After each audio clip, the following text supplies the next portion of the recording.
Buenas noches. Buenas noches a todos y bienvenidos una vez más. Algunos de ustedes ya han estado por aquí al Centro Cultural de España.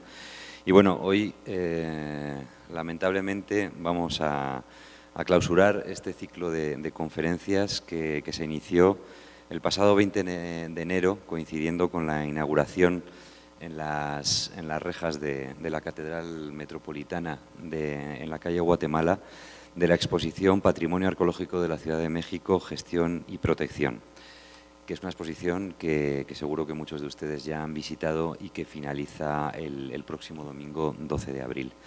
Lo cierto es que con la clausura de estos ciclos de conferencias que se han orquestado en paralelo a la exposición, gracias básicamente a la colaboración con la Dirección de Operación de Sitios de la Coordinación Nacional de Arqueología del INAH, yo creo que podemos decir que esta colaboración ha sido todo un éxito, ¿no? Un éxito en el ámbito de la gestión conjunta en temas de patrimonio entre dos instituciones, en este caso como ha sido el INAH y la Embajada de España, o en este caso el Centro Cultural, en definitiva, entre España y México. Y me van a permitir decir que ha sido un éxito por múltiples razones, ¿no? En primer lugar, porque bueno, el proyecto museográfico que hemos exhibido en las rejas de la catedral, pues la verdad es que lo hemos hecho en un lugar con un gran impacto y con una gran visibilidad que ha reunido, y yo lo he podido comprobar día a día, a una gran cantidad de público y a un público muy variopinto, ¿no? La exposición de las rejas. El ciclo de conferencias hemos tenido, sin contarles a ustedes hoy, más de 1000 asistentes a las 9 conferencias anteriores, ¿no? Lo cual significa que hemos tenido una media superior a los 100 asistentes por conferencia, lo cual yo creo que son unos números bastante exitosos. Asimismo, hemos organizado para todos los usuarios habituales del Centro Cultural de España 2 visitas exclusivas al Museo Nacional de Antropología en horarios fuera del público habitual, que también han sido todo un éxito y que además ha tenido un gran seguimiento, tanto la exposición como los ciclos de conferencias, como la participación en estas visitas exclusivas al Museo Nacional de Antropología, de una gran cantidad de visitas a nuestras redes sociales, tanto en Twitter como en Facebook, y les animo a que sigan entrando en nuestras redes sociales, ¿no? Y bueno, básicamente y por encima de todo, lo que yo quiero reseñar es la excelente colaboración que hemos tenido con el Instituto Nacional de Antropología e Historia y sobre todo con el director de Operación de Sitios, Antonio Buitrón. Te quiero aquí dar públicamente las gracias porque ha sido una colaboración realmente exitosa, como decía, y sobre todo por el grado de compromiso, de profesionalidad que ha tenido Eduardo Escalante, que ha sido el coordinador del proyecto por parte del INAH y que está también aquí acompañándonos con nosotros, y a quien también quiero agradecerle toda su dedicación y todo su compromiso durante estos 2 meses que hemos trabajado juntos.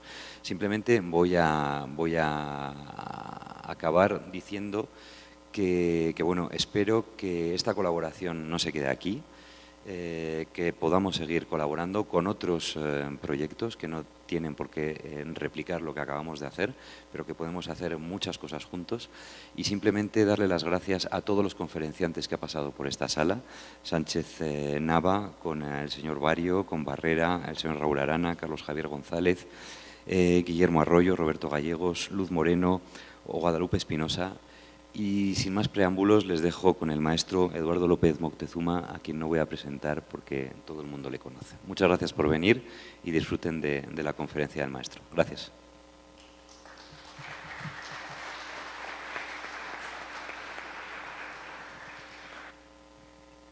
Bueno, bienvenidos, y pues hoy se cierra este ciclo en que participaron varios colegas, sobre todo refiriéndose a diversos programas que el INAH ha desarrollado en lo que es la Ciudad de México. Yo hoy voy a platicarles acerca de, sobre todo del centro, del Zócalo y lugares aledaños que realmente representan un continuum histórico muy importante, más de 7 siglos podemos observar en esta área. ¿A qué me refiero con esos 7 siglos? Pues desde la presencia prehispánica tenemos datos de que quizá debajo de la Catedral Metropolitana, aquí a un lado, se han hallado, digamos, vestigios, alguna cerámica, no muy abundante, pero algo de cerámica tolteca, lo cual ya nos está hablando también de una antigüedad bastante fuerte. Pero yo quisiera comenzar platicándoles cómo fue digamos, el hallazgo de los primeros vestigios que se encontraron en el siglo XVIII. El siglo XVIII va a ser un siglo muy importante para la arqueología porque en él se van a desarrollar diversos trabajos en diferentes áreas de lo que hoy llamamos Mesoamérica, pero uno de esos lugares va a ser el centro de la ciudad, precisamente, es decir, lo que hoy llamamos Zócalo, la antigua Plaza Mayor o Plaza de Armas, ¿verdad? Que, en la cual allá por el 13 de agosto de 1790, finales del siglo XVIII, se va a hacer un hallazgo muy importante. Se trata del hallazgo de la diosa de la tierra, de Coatlicue, ¿no? En aquel entonces se le llamaba Teoyaomiqui, pero actualmente ya la identificamos como Coatlicue. ¿Y por qué se encontró esta pieza? Resulta que el virrey Revilla Gigedo, por cierto, uno de los mejores gobernantes de la Nueva España, había planeado, era un hombre muy emprendedor, y había planeado hacer toda una serie de arreglos en la Plaza Mayor, en el hoy Zócalo, ¿no? Haciendo además pequeños desagües, en fin, emparejando la plaza, que parece que era un verdadero desastre. En ese proceso de esas obras es cuando ese 13 de agosto de aquel año va a aparecer la Coatlicue, esta escultura monumental que yo creo que todos ustedes han visto en el Museo de Antropología y que representa a la Madre de los Dioses, ¿no? Sale esta pieza y el primer relato que tenemos acerca de ella y de su hallazgo corresponde a un guardia, curiosamente un guardia del Palacio Virreinal. Era un alabardero, estas alabardas, estas como lanzas, ¿no? Que sabía medio escribir, escribía bastante mal, era granadino de origen, era de Granada, y llevaba un cuaderno y un diario. Él era admirador del virrey, entonces allí iba anotando todas lo que él consideraba importantísimo de las obras que realizaba el virrey Revilla Gigedo, el segundo de ellos, el segundo conde de Revilla Gigedo. Y allí podemos leer un pequeño párrafo en el que José Gómez, que era este alabardero, anota, ¿no? Que en tal fecha, en ese año de 1790, apareció un ídolo de la gentilidad. Y dice, curiosamente, que agrega, pero es una roca grande que no tiene ni pies ni cabezas. Fíjense nada más, y tenía razón. Efectivamente, la Coatlicue no tiene ni pies ni cabeza. Los pies son garras, son unas enormes garras, como podrán ustedes haberla visto, y está en realidad decapitada, pero surgen en forma de 2 serpientes, esos 2 chorros de sangre que se unen y al unirse dan un frente que aparenta ser la cabeza de la deidad, ¿no? Pero poco después, el 17 de diciembre de ese mismo año, van a encontrar el llamado calendario azteca o piedra del sol, ¿no? Eso igual estaba boca abajo, esa enorme piedra, ¿verdad?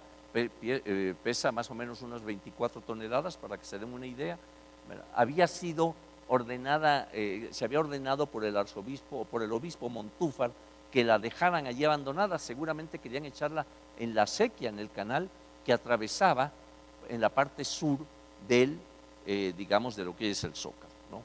La dejaron abandonada, pusieron pisos encima, en fin, y esto va a aparecer también el 17 de diciembre de aquel mismo año. Y al año siguiente, en enero, sale otro gran monolito, igual, boca abajo, tirado, ¿verdad? Y era ni más ni menos que la llamada Piedra de Tizoc, este monumento que tiene el sol arriba y alrededor los triunfos de este gobernante de Tizoc y lo que él había llegado a conquistar.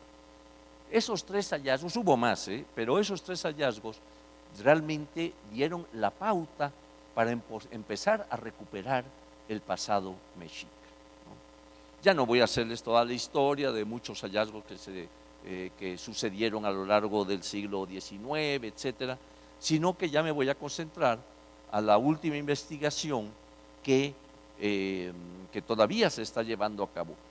Les aclaro que el título está mal, no son 35 años, son ya 37 años de aquella madrugada en que los obreros de la Compañía de Luz y Fuerza estaban trabajando aquí en la esquina de Guatemala y Argentina, y en el turno de la madrugada, eran obreros de ese turno, de repente, al estar excavando para colocar unos cables, unas cosas, pegan con una piedra que les impide continuar. La limpian, le quitan el lodo y se dan cuenta que tiene grabados en su superficie. Y fíjense nada más, algo realmente de admirar, en vez de haber dicho, hombre, ya rompe esa piedra, ¿qué nos importa? Y pon los cables y ya vámonos, ya tengo sueño, ¿verdad? A esas horas. No, detienen el trabajo y al día siguiente dan aviso al Instituto Nacional de Antropología. Y entonces el instituto manda al equipo de rescate arqueológico para que atiendan estos primeros pasos que se deben dar allí para liberar a la pieza, ¿no? Así se hace y ya había la idea previa de realizar obras en el lugar, ¿no? Pero claro, este hallazgo vino a precipitar el interés. Y entonces, don Gastón García Cantú, que era el director del instituto, ya me había designado como responsable de esas obras que se iban a realizar en un futuro incierto, ¿no? Les cuento una anécdota rápidamente. Resulta que yo me entero de ese hallazgo porque yo había ido a un congreso a Panamá. Yo estaba en Panamá y me regreso un sábado, tomo el Aeronaves de México y veo ahí un periódico, ¿no?, mexicano, los que reparten ahí. Leo y veo hallazgo importante en el Zócalo de la ciudad, ¿no? Entonces veo que se ha encontrado una gran escultura y demás, pensemos, serán exageraciones de los periodistas, como a veces ocurre, ¿no? Llego a mi casa y me dicen, te ha estado hablando de parte del director del INAH, que vayas el lunes sin falta allá. Ah, bueno, ok. El lunes llego, subo las escaleras, la secretaria de don Gastón sale, profesor, lo estamos esperando. Le digo, bueno, pues andaba yo en un congreso de arqueología. No, pase, entre, ya está la junta. Yo decía, pues ¿cuál junta? ¿No? Pues me meto y don Gastón me ve, el director del INAH, se levanta inmediatamente, Eduardo, qué bueno que ya está aquí, estamos reunidos, pase, siéntese. Y estaban allí pues varios directivos del INAH, recuerdo Carlos Chanfón, por ejemplo, que era el director de Coloniales, y, en fin, varios de rescate arqueológico. O sea, ya me senté ahí y estaban hablando del hallazgo de la pieza y que habían ya iniciado los trabajos de rescate de la pieza misma, ¿no? Entonces, don Gastón dice, bueno, como usted se va a hacer cargo finalmente de todo esto, ahorita están los compañeros de rescate, pero ya después empezará el proyecto, ¿no? Muy bien, pues adelante, ¿no? Total, pero antes de eso, al entrar yo, don Gastón, como digo, se levanta, se me acerca y me dice, Eduardo, ¿ya estuvo usted en Guatemala? Le digo, no, don Gastón, en Panamá. Me dice, no, en la calle de Guatemala, que acaba de haber un hallazgo importantísimo. ¿Qué pasó? Ya se apareció Huichilopochtli. Bueno, el hecho es que, total, allí pues empezó mi contacto con lo que sería ya el proyecto Templo Mayor. Este proyecto desde un principio lo planteamos en base a 3 fases de investigación. La primera fase era, como se hace en todo proyecto arqueológico, la de recuperar toda la información que hubiera, ¿verdad?, previa a lo que iba a ser esta investigación de Templo Mayor. O sea, la información fundamental provenía de 2 ramas del conocimiento. Por un lado, de la arqueología, hallazgos que se habían hecho cerca del lugar, y por otro, de las fuentes históricas, las crónicas de los diferentes cronistas soldados como Bernal Díaz o Cortés, cronistas frailes como Sagún, Durán, en fin. Entonces, recuperar toda esa información, ¿verdad?, para hacer nuestros primeros planteamientos. La segunda fase era la excavación, es decir, cuadricular toda el área que se iba a excavar, formar los frentes de investigación con arqueólogos titulados, sus ayudantes, pero desde un principio también se planeó que la investigación sería multidisciplinaria, es decir, el Departamento de Prehistoria nos iba a apoyar con todo lo que eran sus investigadores, es decir, químicos, biólogos, geólogos, etcétera, etcétera, ¿no? Entonces, como ven, pues era todo un equipo que estaría al tanto de lo que se iba a hacer en el lugar. Y así arrancamos. Arrancamos el 20 de marzo de 1978 y ahora pues yo los invito a que hagamos una vuelta en el tiempo para poder ver cómo se fue. Ahora, ¿para dónde apunto por esto que no? A ver, joven, usted que le sabe, que no.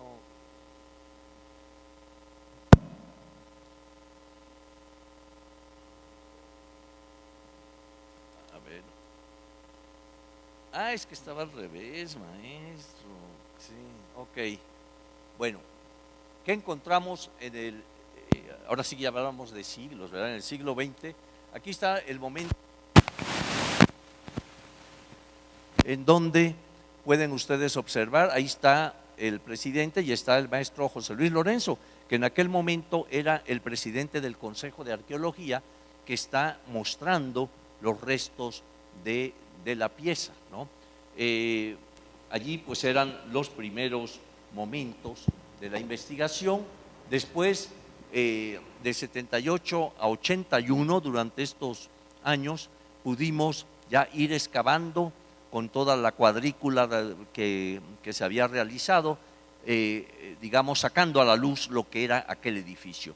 Nuestro, digamos, universo de estudio era una Coca-Cola, no, gracias, era fundamentalmente, claro, el Templo Mayor. ¿Qué era el Templo Mayor?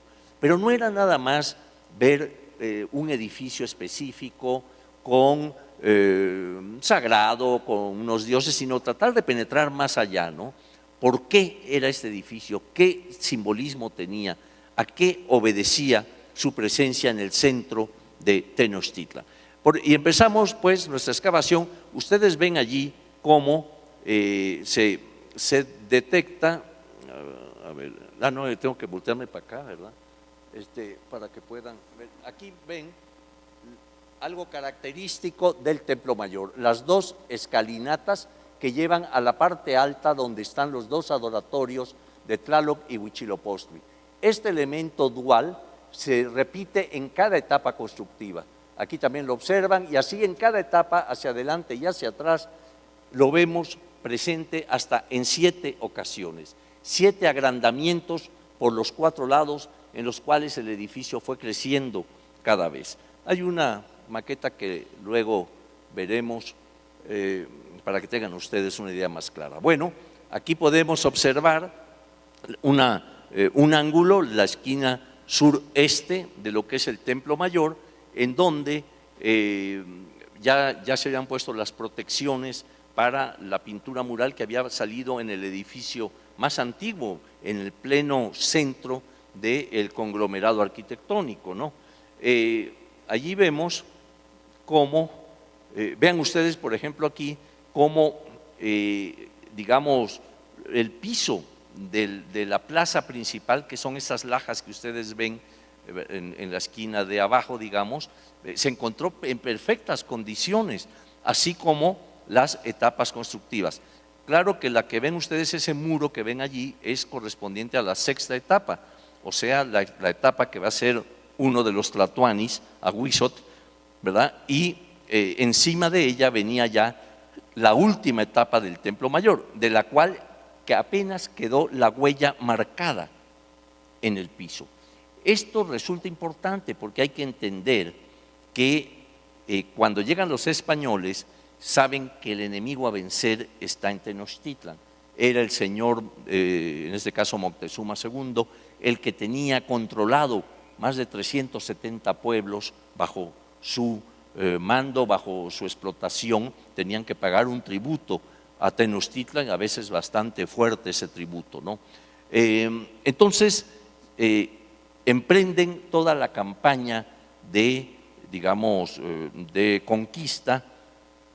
Al llegar a Veracruz, Cortés se da cuenta que lo primero que ocurre es que llegan con él los totonacos de aquella área a quejarse y a decirle: es que estamos siendo expoliados por medio de un tributo tremendo por el señor que está detrás de los volcanes de Moctezuma. Cortés allí hábilmente agarra y le dice: no te preocupes, no se preocupen, vamos a hacer un pacto, ustedes me van a ayudar, me van a apoyar y ya no van a pagar el tributo a Moctezuma.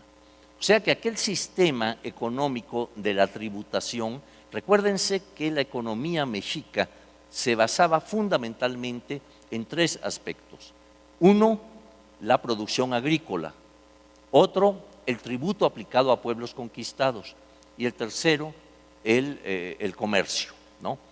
Entonces, pues, aquí le estaban cortando una de las partes fundamentales que sostenía el imperio, que era precisamente el pago del tributo. Cuando otros pueblos también sometidos por el mexica se dan cuenta que aquellas regiones costeñas ya no pagan el tributo y que tienen el apoyo peninsular, ¿verdad?, pues inmediatamente también tratan de buscar estas alianzas con los españoles, ¿no?, para librarse de aquella imposición a los que los tenía sometidos Moctezuma. Entonces, claro, muchos dicen: oiga, ¿cómo 800 españoles conquistaron a miles y miles de indígenas de Tenochtitlan? Sí, eran 800 españoles, pero con miles y miles de contingentes indígenas que los apoyaron al momento de la conquista en contra de los mexicas. Entonces, pues, a lo que voy es que esa era la guerra, digamos, el aspecto militar, ¿no? Ese aspecto militar que tenían primero que superar y que logran, digamos, realizarlo el 13 de agosto de 1521, cuando el último reducto de defensa mexica cae en Tlatelolco, ¿no? Pero después venía una guerra más difícil, yo la considero mucho más difícil, que es la guerra ideológica. Es decir, ahora tenían que tratar de cambiar la forma de pensamiento de un pueblo que durante cientos de años, y en Mesoamérica pues miles de años, había estado prevaleciendo toda una serie relacionada con sus propios dioses, o sea, una visión del universo diferente a la que traían los españoles, ¿no? Entonces, esa guerra ideológica lleva a la destrucción precisamente del edificio. Yo estoy seguro que Cortés fue avisado, quizá por sus aliados indígenas, por la Malinche misma, en fin, de la importancia, de lo que simbolizaba el Templo Mayor, ¿no? Y es por eso, a eso iba, de que queda solamente la huella de la última etapa constructiva. La etapa que los españoles ven es prácticamente arrasada por esa lucha ideológica, se consideraba obra del demonio, ¿verdad?, y ahora querían imponer la obra de los ángeles. Entonces, pues, queda esa huella, pero adentro, ¿verdad?, estaban las otras etapas por las que había pasado la construcción del Templo Mayor. Y entonces vamos a poder ver en esta maqueta las 7 etapas, cómo se iban superponiendo, cuando había un edificio en uso, el de que está hasta el mero centro, allá adentro, querían agrandarlo, pues lo rellenaban, lo tapaban, estaba en uso un tiempo, ¿verdad? Pero lo rellenaban con piedra, con lodo, etcétera, y construían encima la siguiente etapa constructiva. Y otra más, y otra hasta 7 veces. Y arriba pueden apreciar los 2 adoratorios de Tlaloc y de Huitzilopochtli, que pudimos encontrarlos, nada más que en la primera etapa o en la segunda etapa constructiva, digamos, siendo el edificio mucho más pequeño, ¿no? Entonces, eso lo vamos a ver. Vean aquí, esto ya es parte de ese, digamos, edificio de lo que hemos llamado la etapa 2.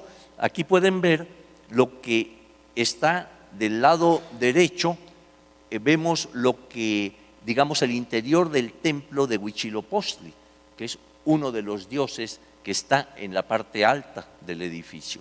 Y ven allí la piedra de sacrificios, en la foto de arriba, ¿verdad?, que se encontró tal como la están viendo, perfectamente encajada, clavada allí, ¿verdad?, para que cumpliera su función. Del lado izquierdo pueden ver este chacmol policromado que se encontró también frente a la entrada de Tlaloc. Tlaloc era el otro, la otra deidad que estaba allí y que era, claro, el que enviaba el agua, enviaba los mantenimientos a los hombres, etcétera. Entonces, ¿qué simboliza el Templo Mayor desde esta perspectiva? Pues arriba estaban Tlaloc y Huitzilopochtli, es decir, la producción agrícola y la imposición a otros grupos, porque Huitzilopochtli era el dios de la guerra y dios solar también. Entonces, pues, vemos ahí esta imagen de la importancia que tenía, digamos, el Templo Mayor. Pero más aún, el Templo Mayor se consideraba por el mexica como el centro de su universo. Es decir, era el lugar en que simbólicamente se podía subir a los niveles celestes, bajar al inframundo, y de él partían en forma de las grandes calzadas que unían a tierra firme, las 4 grandes calzadas, ¿verdad?, digamos, que representaban en cierta forma los rumbos del universo. Entonces, como pueden ver, es un lugar cargado de sacralidad, pero cargado también de una presencia de lo que era indispensable para el mantenimiento del mexica, ¿no? Allí, en esta etapa muy temprana, la ubicamos hacia 1390, recuerden que Tenochtitlan se funda hacia 1325, ¿verdad? Y en 1390 se encontraron estas ofrendas que en realidad son urnas funerarias que han sido estudiadas por Jimena Chávez y que ha podido analizar todo el contenido, los huesos, y con técnicas modernas han podido ver, vaya, hasta el sexo, posible edad de las personas, etcétera, etcétera, ¿no? Todo esto está exhibido aquí en el Museo del Templo Mayor, pueden visitarlo ahí, ¿no? Después se hace una nueva etapa, es el momento de Ixcóatl. El gobernante Ixcóatl es quien va a liberar a Tenochtitlan digamos, de estar sujeto, porque eso no les conté, cuando el mexica llega y funda Tenochtitlan en 1325, en realidad queda bajo el control de quien era dueño de esos terrenos, de esa parte del lago, que eran los señores de Azcapotzalco. Entonces, van a pasar bastante tiempo sujetos a Azcapotzalco hasta que Ixcóatl, allá por 1427, 1428, en fin, logra, digamos, unir a varios pueblos en contra de quien los tiene oprimidos, que son los de Azcapotzalco. Se liberan de ellos, los vencen y ahora el papel se invierte. Ahora los de Tenochtitlan, Texcoco y Tacuba van a tener como tributarios a los de Azcapotzalco, al ser vencidos estos últimos. Entonces Ixcóatl ya cuenta con mano de obra, ya cuenta con una serie de recursos y demás, y entonces manda ampliar al templo. Lo manda ampliar de una manera bastante grande en comparación con aquel templito que habíamos visto con el chacmol y demás. Ahora ya era un templo de mayores dimensiones, en el cual, por cierto, encontramos 8 esculturas reclinadas sobre la escalera. Esta obviamente no era su posición original. Su posición original debió ser adornando diversas partes del templo mismo. Pero al momento en que más tarde quieren cubrir este edificio para agrandar más el templo mayor, las colocan perfectamente bien, ¿no? Inclusive bien reclinadas, hasta con soportes en la cabeza para que no se rompan por el relleno que les van a echar encima, para poder hacer encima el otro edificio, ¿no? Pero esto más o menos lo calculamos, esta etapa, más o menos hacia 1430, 31 aproximadamente, ¿no? Empieza allí apenas la gran expansión mexica, ¿no? Y así llegamos a etapas posteriores. Vemos, por ejemplo, la de Moctezuma I, después tenemos aquí la de Axayácatl, ¿no?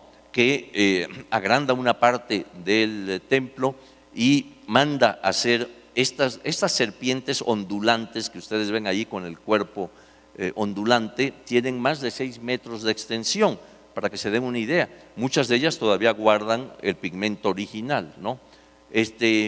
Entonces esto más o menos ocurre hacia 1470 aproximadamente, cuando Axayácatl ha mandado hacer esa ampliación de la fachada principal, ¿no? También el altar de las ranas, que es parte de este mismo momento, de este conjunto, podemos observarlo aquí, ¿no?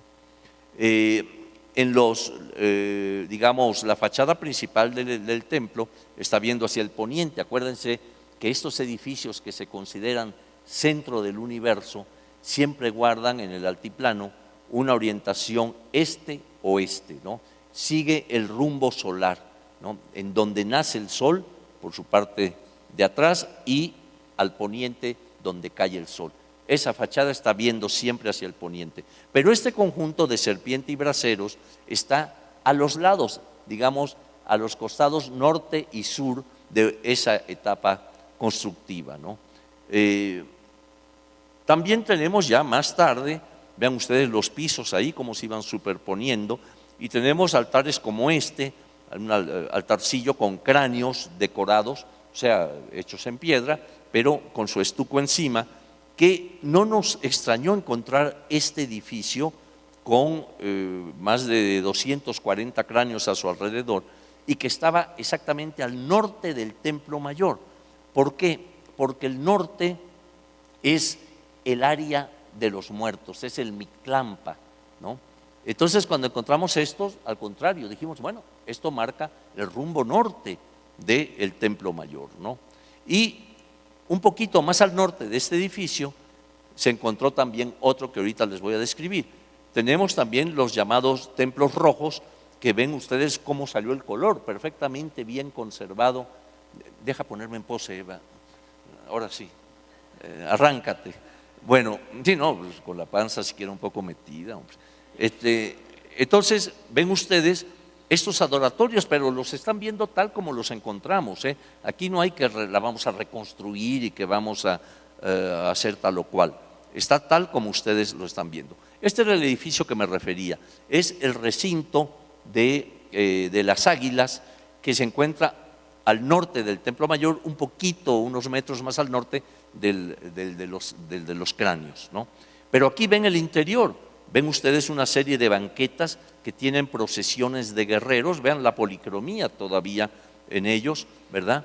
Y que están relacionados, esto lo estudió Leonardo López Luján, haciendo ver que inclusive había un ritual que las fuentes describen de cómo el Tlatoani, al ser entronizado como Tlatoani, va a hacer todo un recorrido allí, digamos, a lo largo de este edificio, ¿no?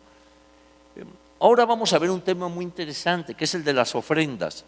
Las ofrendas principalmente las encontramos en tres formas. Una, en cajas, es decir, cajas de piedra como la que ven allí en el centro, ¿verdad?, que tenían su tapa de piedra también, y en el interior o alrededor algunos de los objetos, ¿no?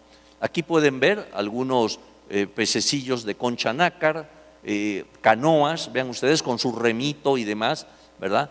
Y curiosamente esta ofrenda pues está asociada del lado de Tlaloc, ¿no? Son elementos marinos fundamentalmente, ¿no? Otro tipo de ofrenda es esta, la que aparecía en cámaras, algunas cámaras en el edificio, en donde en este caso ven ustedes estas ollas grandes policromadas que tienen como tapa más o menos una especie de máscara del área de Mezcala, y abajo ven ustedes también otras máscaras más, inclusive pues había ofrendas como esta, la 61, que apareció a o sea, en el costado norte y otra igualita en el costado sur, al otro extremo del edificio, ¿no? Pero vean ustedes cómo están compuestas. Hay un lenguaje, no es nada más que llegaban los sacerdotes y, a ver, pues vamos a aventar allí una tortuga sino que hay un lenguaje en la forma en que están colocados los objetos, tanto en sentido horizontal como vertical. Entonces ahí ven ustedes un diosecito que, sentado, que representa un anciano, es este de aquí, ven, con sus bracitos cruzados, ¿no? Y que preside la ofrenda. Ven aquí corales marinos, por ejemplo, ven aquí cocodrilos, conchas, caracoles, y aquí una masa enorme con una cantidad de restos de óseos de serpientes, había tortugas, en fin, una cantidad de materiales impresionantes, ¿no? Entonces se hacía, claro, pues el trabajo arqueológico es así, hay que hacer el dibujo de cada objeto, de fotografiar, llevar el control de cada cosa, ¿verdad? Porque la ubicación nos va a decir mucho. Entonces vean cómo del lado derecho de ustedes ven, digamos, el primer nivel de la ofrenda, ¿no?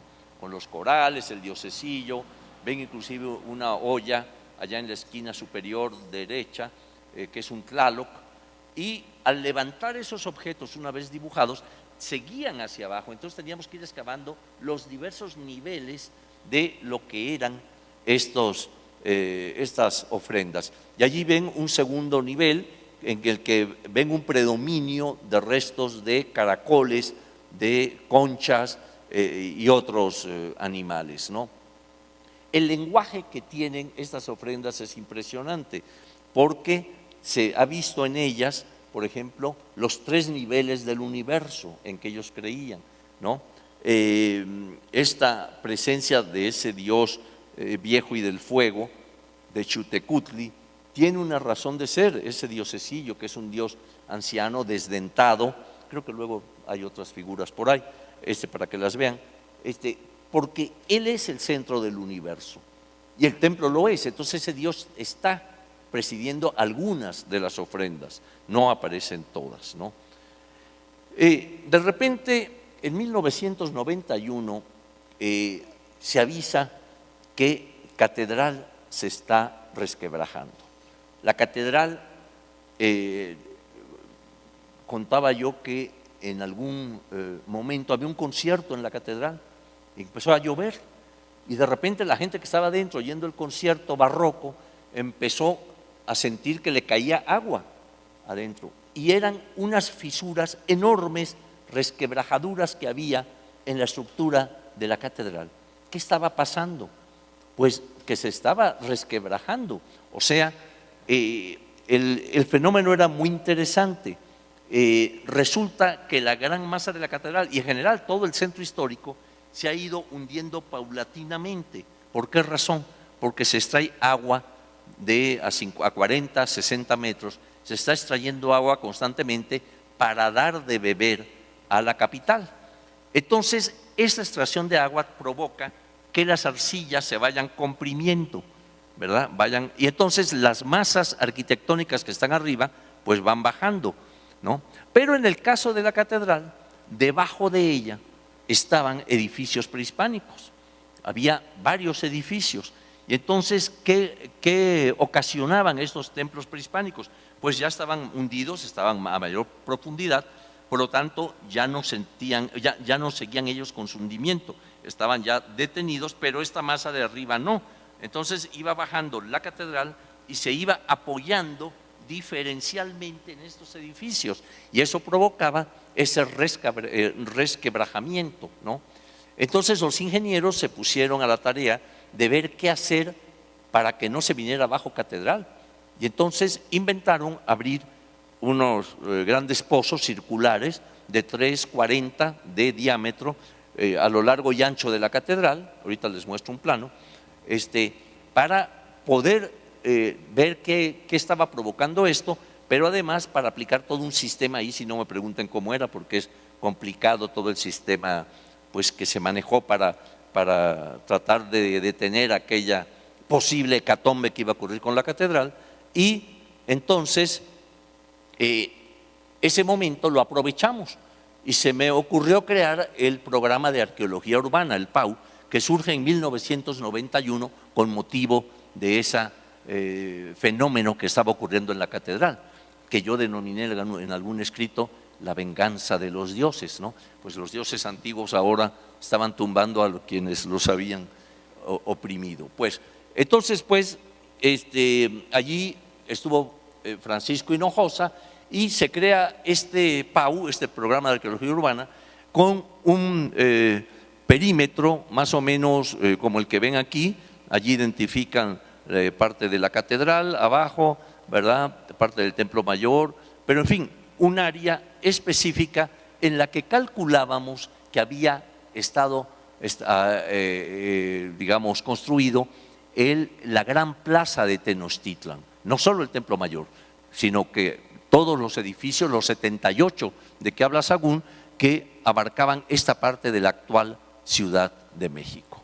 Entonces, pues, se instaura ese PAU, ese programa de arqueología urbana, y aquí ven claramente eso que se ven como postes, en realidad son los pozos abiertos por los ¿esto cómo funciona? Ay, Julio, me estoy cayendo aquí. A ver, ahora sí. Acá, miren, estos son los pozos que los ingenieros van abriendo todo a lo largo y ancho y detectamos estos elementos, partes de ellos, por lo menos abajo, ¿no? Había una ocupación de toda una serie de edificios prehispánicos que eran parte del recinto ceremonial antiguo de la gran plaza principal. Entonces, pues hubo oportunidad de recuperar. Era un momento único. Si no aprovechábamos esa obra de los ingenieros, ellos finalmente iban a tapar y nos íbamos a quedar sin conocer. Entonces, implementamos el programa de arqueología y se pudo rescatar mucho material. Entre los materiales son estos, vean, hay material, por ejemplo, estas tortugas policromadas, ven también ahí estos botellones policromados, saumerios, pero vean la de abajo, es una caja perfectamente ensamblada de madera, ¿no?, que se encontró, más o menos ha de tener unos 1 metro más o menos por lado, quizá era una especie de troje, un lugar para almacenar ahí algo, no lo sabemos bien, pero el hecho es que hubo pues hallazgos muy importantes gracias al programa de arqueología urbana. Pero dentro de ese mismo programa, aquí enfrentito de nosotros, de esta casa, está la Capilla de Ánimas. Es una pequeña adoratorio, una capillita que se construyó en 1721. Resulta que al estar excavando ahí se halló precisamente esta caja que era la primer piedra que se colocó para la construcción de esa Capilla de Ánimas del Purgatorio. Entonces, vean ustedes, al abrirla resulta que la tapa abajo tenía el símbolo cristiano, pero ven ustedes la fecha. Cualquier arqueólogo daría gritos de alegría de que le estén dando con precisión la fecha de lo que está encontrando. Aquí la tienen, año de 1721, ¿no? Pero más aún adentro traía otros elementos en los cuales en algunos se grabó precisamente quién era el deán de la catedral, que esto estaba dedicado a las ánimas del purgatorio, etcétera, etcétera. Y se encontraron además dentro de la caja monedas, como lo que ven aquí, medallas, etcétera. De las monedas, pues ahí ven algunas de ellas, se invitó a numismáticos, especialistas en monedas del Banco de México para que las analizaran. Y, oh sorpresa, había unas grandes, unos como doblones, ¿verdad?, dorados. Entonces nos dijeron, sí, de las 3 monedas, una es de oro, pero las otras 2, ¿qué cree, profesor? Que están pintadas de dorado, no son de oro. Digo, bueno, pues entonces nunca se van a ir esas ánimas del purgatorio al cielo porque los engañaron, ¿verdad? Se los cotorraron y le pusieron, se volaron las de oro y pusieron las, cosa que actualmente no nos suena extraño. Bueno, nos vamos acercando ahora a otro hallazgo, como el que vemos aquí, el de la ofrenda 102, que dio y proporcionó una cantidad de materiales, una ofrenda pequeñita, perteneciente a la etapa sexta de Aguizotl, en la cual se encontraron estas telas inclusive, ¿no? Telas perfectamente conservadas, bueno, deterioradas obviamente por el tiempo, pero vean ustedes con qué calidad se conservaron. Quiero comentarles que en la de la izquierda, ven ustedes que tiene como líneas transversales, en realidad allí se encontró por los biólogos pedacitos de los canutitos de las plumas de las aves. O sea que era una prenda, una tela que tenía como adorno plumas, ¿no? Y de esto se fabricaban muchas en Tenochtitlan, ¿no?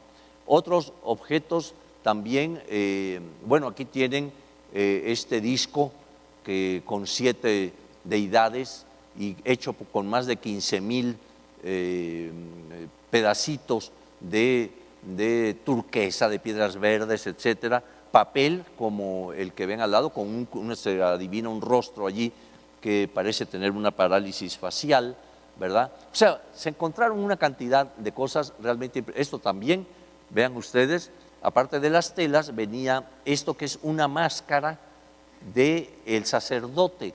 Ven ustedes abajo el rostro y luego todo el tocado puntiagudo, ¿verdad? Y estas pequeñas mascaritas que también en madera todo esto, y en papel lo de parte del tocado. O sea, era todo el atavío de un sacerdote de Tlaloc, ¿no? Ujule, algo pasó que ya no jala esto. Ahí salió, a ver, compañero, vente para acá, para que me ayudes, porque algo pasó que salió esa flechita y ya no, y peor eso de abajo, ¿no? Acaba bien, creí que te habías ido a echar un café, maestro. A ver, tú sí le sabes ahí. Mira, a ver, pruebo. École. Finalmente, bueno, no finalmente, sino que en un momento dado encontramos el 2 de octubre, no se olvida, de 2006, el programa de arqueología urbana que estaba controlado en aquel momento, había yo designado a Álvaro Barrera, encuentran el Pau esta escultura monumental que realmente es impresionante. Primero ven ustedes debajo del toldito blanco, allí es el lugar del hallazgo, y ven a la derecha la escalinata en perfectas condiciones de la etapa 6 correspondiente a Aguizotl, ¿no? Aquí vemos otro ángulo, ya ven la escalera aquí a nuestro lado izquierdo, pero ven ustedes la pieza allá, cómo está, digamos, rota, sobre todo en 4 tramos mayores, y aquí la tienen ya en toda su expresión, ¿no? Fue un trabajo muy delicado el poder quitarle todo el lodo que la cubría, porque allí, como están viéndola, todavía tenía adherido mucha tierra, y los restauradores tardaron más de un año en irla limpiando palmo a palmo, y se pudo recuperar perfectamente lo que era el color. Bueno, este es un dibujo, el color original de la diosa, ¿no? Podemos también verla aquí en comparación con la Coyolxauhqui y con la Piedra del Sol, ¿no? Ahí tienen una escala humana y pueden ver la enorme figura de Tlaltecutli, que por cierto ven ustedes cómo tiene los brazos levantados con grandes garras y las piernas abiertas en posición de parto, ¿no? Aquí la vemos en un escáner tridimensional.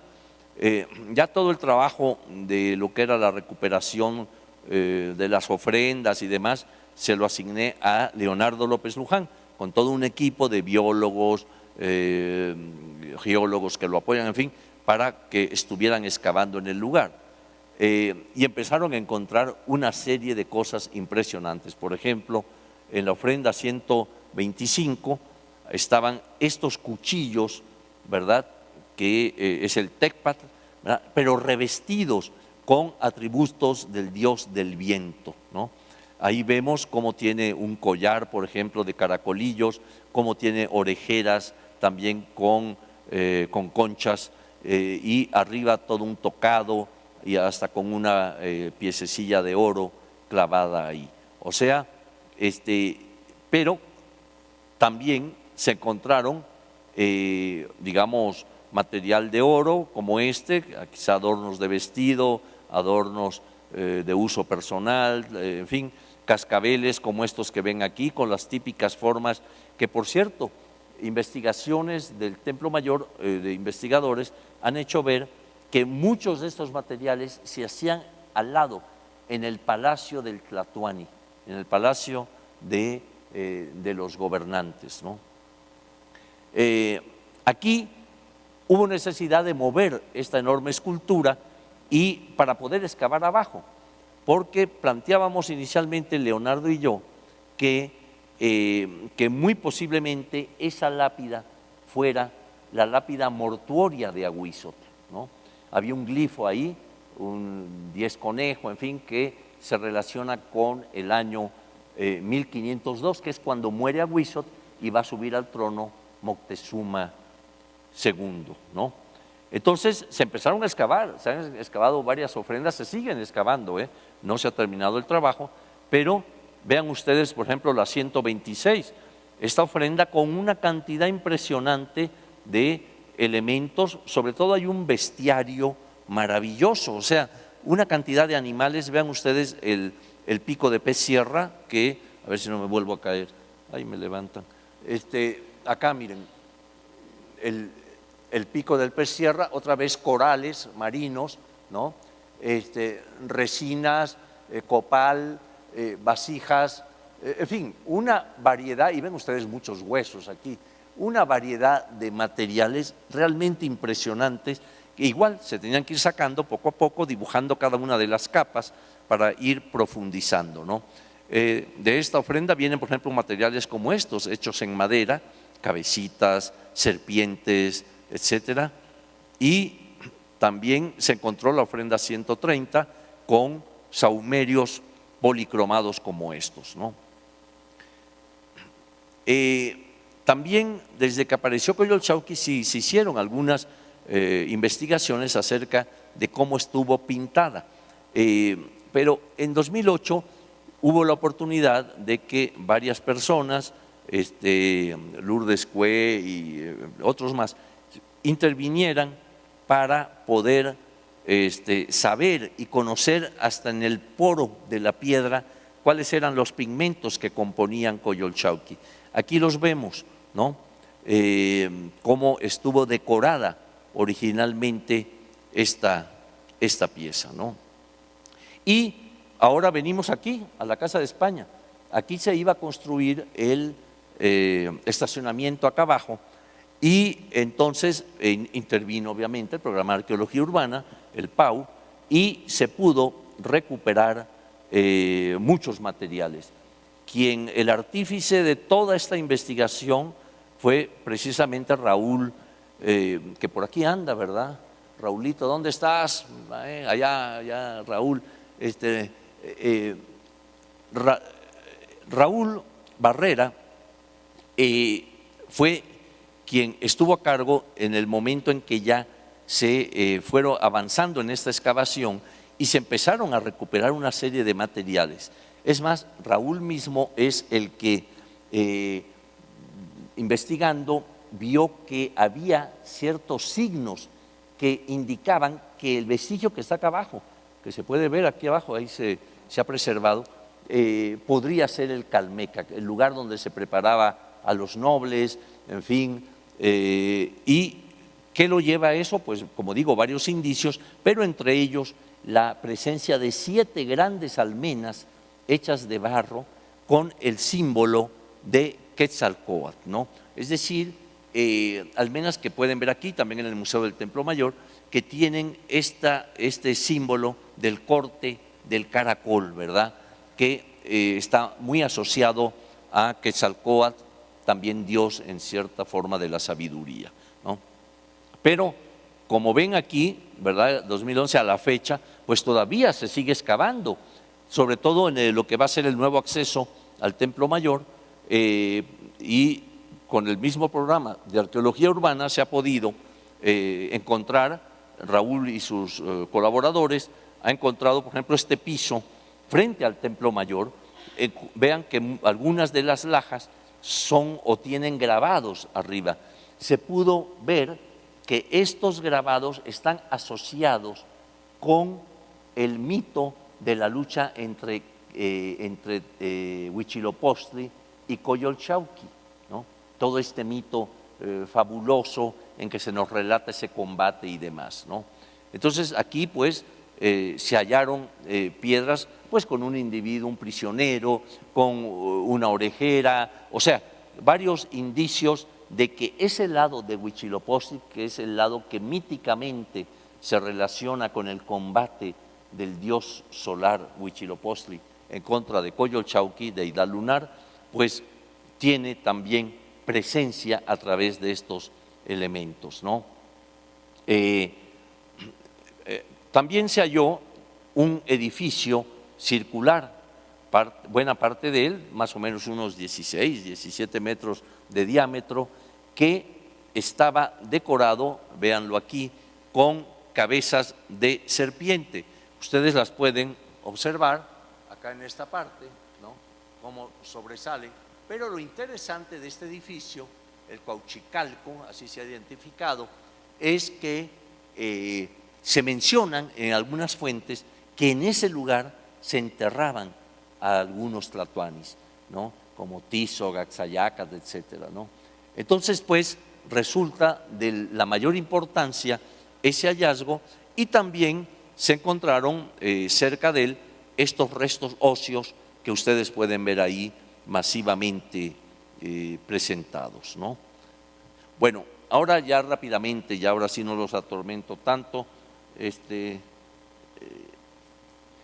voy a hablarles de algunas de las publicaciones. Esto es importante porque es exploración arqueológica que no se publica, que sea una hojita, es como si no hubiera existido, ¿no?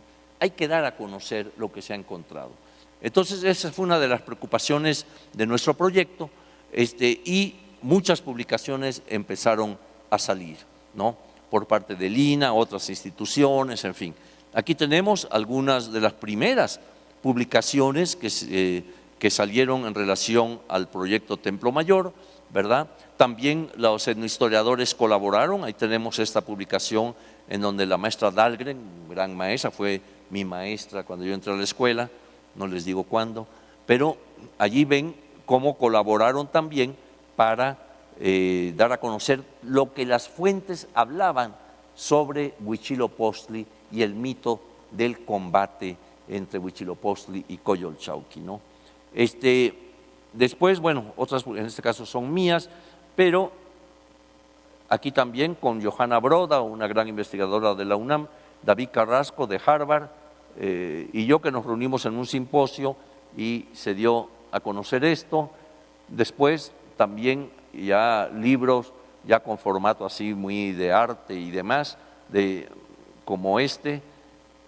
Y en 89, Leonardo López va a publicar el de la presencia teotihuacana en Templo Mayor, ¿no? Dando y aportando ahí una serie de informaciones bastante interesantes. Juan Alberto Román es antropólogo físico, miembro del proyecto. Él gana el premio Juan Comas con esta tesis sobre el sacrificio de niños en el Templo Mayor. Allí está el hallazgo que él le toca controlar, digamos, y cómo encuentra todos estos niños, ¿verdad? Eran infantes de entre 4 o 7 años, en fin, y encima de ellos, vean ustedes, estaban estas ollas Tlaloc. Parece ser que esta matanza de niños corresponde al momento de una gran hambruna que hubo en algún momento durante el reinado de Moctezuma I, ¿no? Acá también vemos Carlos Javier González, Bertín Olmedo, que hacen su tesis sobre la presencia de figurillas mezcala o aparentemente mezcala. Después los restauradores también, aquí vemos a María Luisa Franco, que publica su tesis también fue sobre el tratamiento dado a Coyolxauhqui y a una llamada piedra verde, ¿verdad?, con toda una serie de productos en aquel momento pues muy modernos. Los biólogos también van a estar presentes. Ahí tienen, Óscar Polaco publica una de las primeras publicaciones de los vestigios animales de la fauna del Templo Mayor, ¿no? Después Leonardo va a hacer su tesis. Yo le encomendé esta tesis que le hiciera a él, porque es un muchacho muy metódico, conoce muy bien las fuentes, conocía de perlas el material. Dije, tú tienes que hacer esta tesis porque es fundamental, ¿no? Y la hizo, con lo cual ganó algunos premios, tanto nacionales como el que ven ahí, Alfonso Caso, y también internacionales. Después Diego Jiménez, otro investigador, ahorita anda paseándose por Italia, según él dice que dando conferencias, vamos a ver si es cierto, pero también hace todo este sistema para poder hacer, digamos, catalogaciones y demás del material arqueológico, ¿no? Aquí se gana otro premio con una restauradora y un arqueólogo cuando se hace el trabajo sobre estas figuras monumentales de los Mictlantecutli y los guerreros águila, ¿no? Pastrana, él no es miembro del proyecto Templo Mayor, pero es una persona que ha colaborado con nosotros. Le publicamos allí su tesis que trata de la obsidiana y en la que pues también ve muchos objetos que encontramos en el Templo Mayor, ¿no? Aquí es un caso específico de una ofrenda específica, o sea, hay de todo tipo de publicaciones, ¿no? Aquí ven, por ejemplo, algunas de mayor difusión, en que se habla y se dice qué es el proyecto, qué alcances ha tenido, en fin, ¿no? Aquí es otra vez biólogos. Esta chica Guzmán, Ana Fabiola, hizo un trabajo sobre determinados restos de peces que habíamos encontrado, ¿verdad? Pero llegan a tal precisión que, sabiendo todo el hábitat, las características de este tipo de pez, llegan a saber por el tamaño de los restos encontrados, el desarrollo de los restos óseos y demás, hasta casi en qué mes les corresponde en que fueron colocados en la ofrenda. Una cosa impresionante, ¿no? También aquí vemos un trabajo de Bertina sobre los templos rojos del Templo Mayor.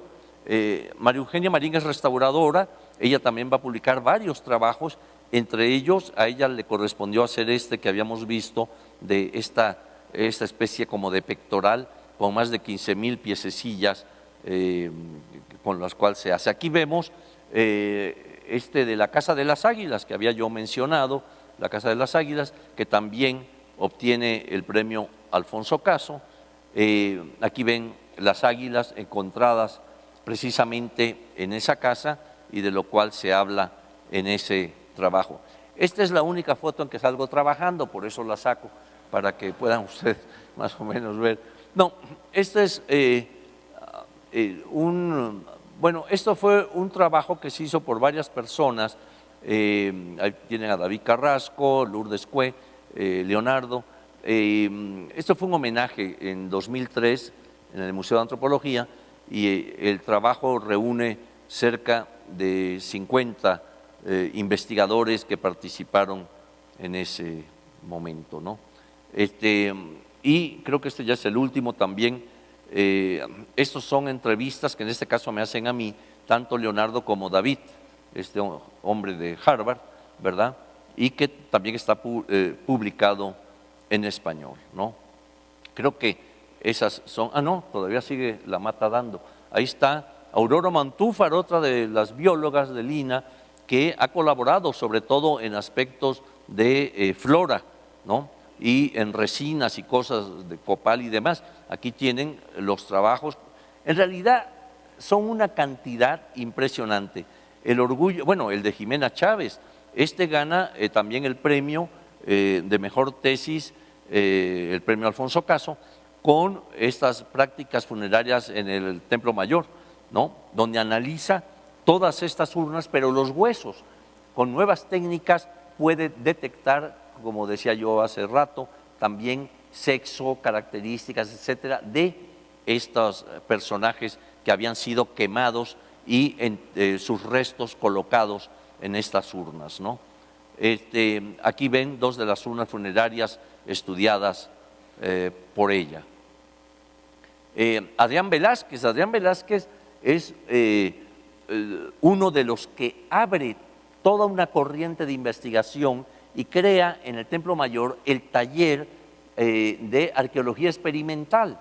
O sea, él con su, ahí también ven el premio que él ganó, ha ganado varios, pero bueno, ahí ven uno de estos premios en donde analiza todo el material de concha, pero empieza a experimentar en conchas actuales similares a las prehispánicas para ver cómo es que se elaboraron y empieza a probar con pedernal, con obsidiana, a ver los tallos, los rasgos en microscopio del tallado, etcétera, y realmente aporta aspectos muy significativos para digamos, el conocimiento, inclusive hombre-hora, que se empleaba pues el tiempo en la elaboración de determinados materiales, ¿no?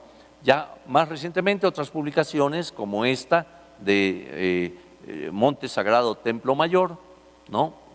Y creo que ahí se acaba. Bueno, cooperación española. Bueno, entonces el hecho pues, ya para no atormentarlos tanto, porque creo que ya rebasé bastante el tiempo, en realidad el proyecto lleva 37 años de investigación. No sé cuánto tiempo más nos vaya a llevar. Se han formado ahí varias generaciones de arqueólogos y de otros antropólogos y en realidad algo que yo sí presumo muchísimo es que es el proyecto, claro, después de tanto tiempo hubiera sido una vergüenza que no fuera así, que es el proyecto que más ha publicado.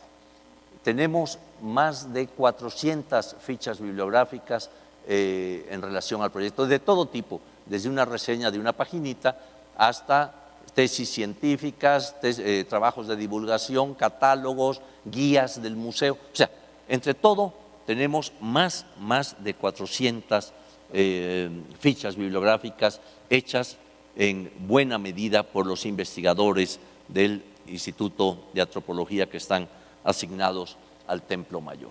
Entonces, bueno, yo ya no les quiero quitar más tiempo, pero creo que con esto culmina este ciclo tan interesante organizado aquí por el INA y el Centro Cultural de España y pues agradecerles a ustedes su presencia y pues parece que va a haber un vinillo por allá arriba, vamos a ver si es cierto y ya luego platicamos. Gracias.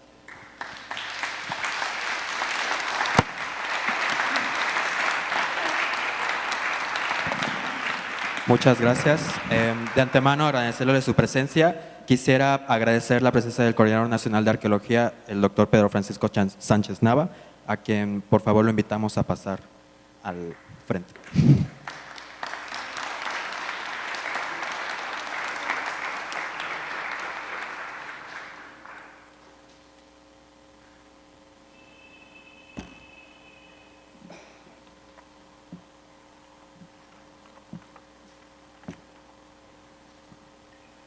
Gracias, Eduardo. Bueno, pues agradecer a mi querido profesor y alter ego, Eduardo Matos, su siempre sapiente y amena charla.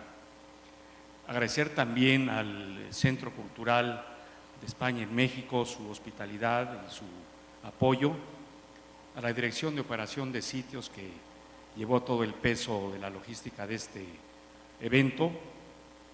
Agradecerle a todos los conferenciantes que estuvieron a lo largo de estas semanas aquí en estos espacios y agradecer sobre todo a ustedes su presencia, ya que sin ella este esfuerzo no tendría ningún sentido.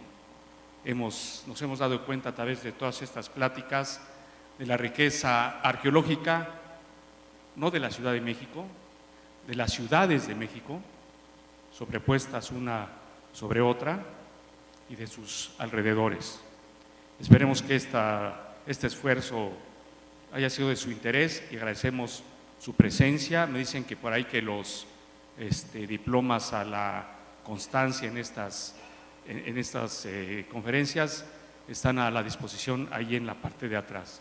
Muchas gracias, profesor, muchas gracias y buenas noches a todos ustedes.